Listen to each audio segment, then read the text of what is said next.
most people should not be getting injured from bodyweight training. So let me explain why this is happening and what you can do to prevent this. First thing I'll say is that you should be following a structured routine. In other words, don't wing it, man.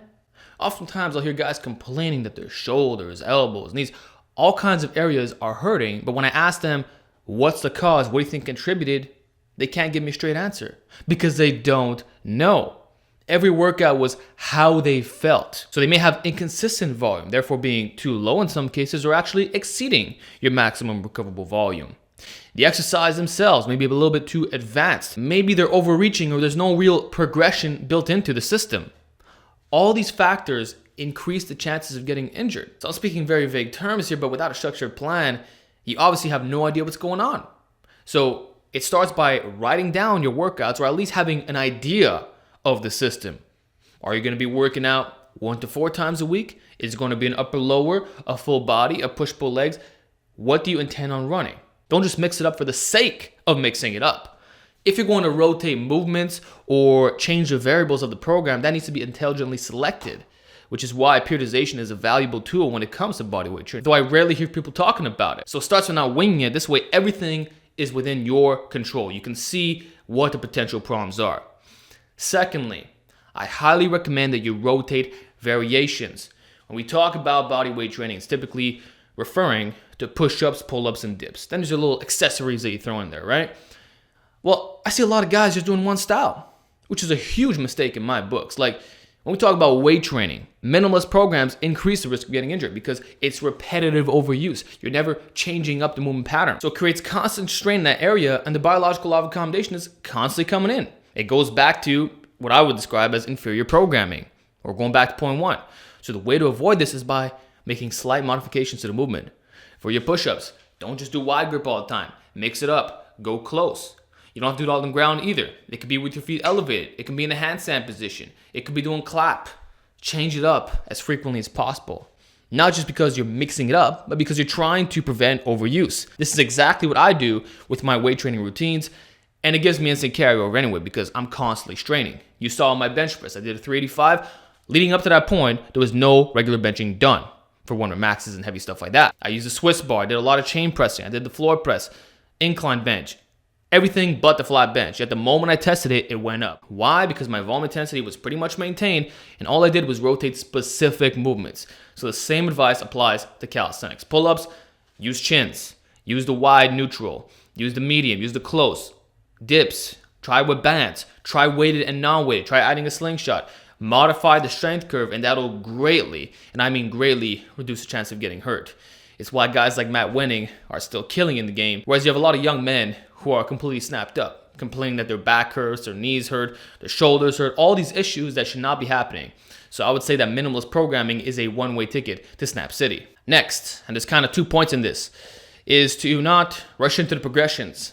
So if you want to do RTO dips, which is a very difficult way of performing the exercise, make sure you can at least do weighted dips with a decent poundage, and that you can at least hold yourself in the static position with rings. Fully locked out arms, depressed scapula, keeping everything tight.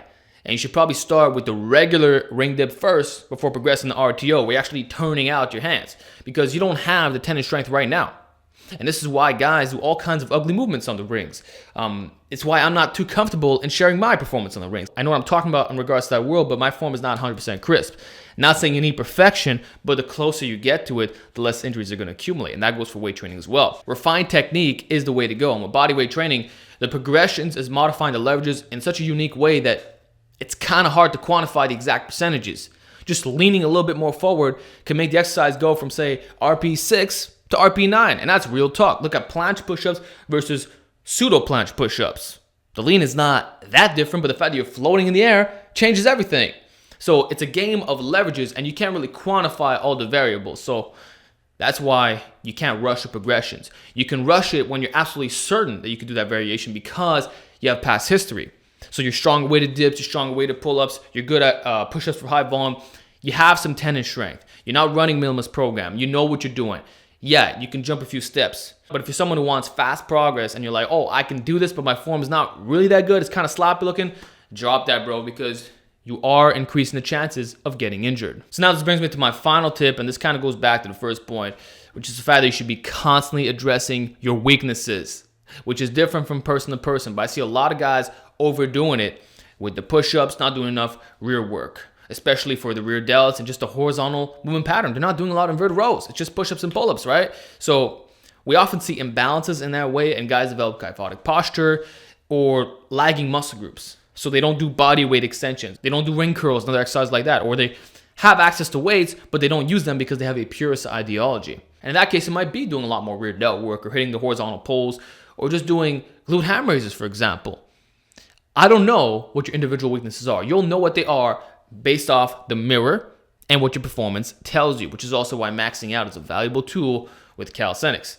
You go weighted, that'll expose. You'll be able to see it on the video which areas are given out or which areas fail to produce what you want. So always keep weaknesses in mind. You're only as strong as your weakest link, and don't think for a second that this does not apply to calisthenics. You correct the weakness, you correct the plateaus. Everything starts booming from there on, which will accelerate the muscle and strength gaining process. So whatever that may be for you, always attack it 100% of the time. Don't just do what you're good at. Like for me, I'm better at pull-ups compared to chin-ups, so I should be doing more of those. My straight arm strength is really lagging behind my bent arm strength, probably because I never trained that specifically. So when I go on rings, I see some form breakdown on certain stuff. I haven't really mastered the posterior pelvic tilt. I don't really know how to depress my scapula as correctly as I should be. That's because I didn't address that directly. So you see what I'm saying here? Everything is synergistic. Follow a program, rotate exercises, use good form, and don't rush progressions. And of course, never neglect your weaknesses.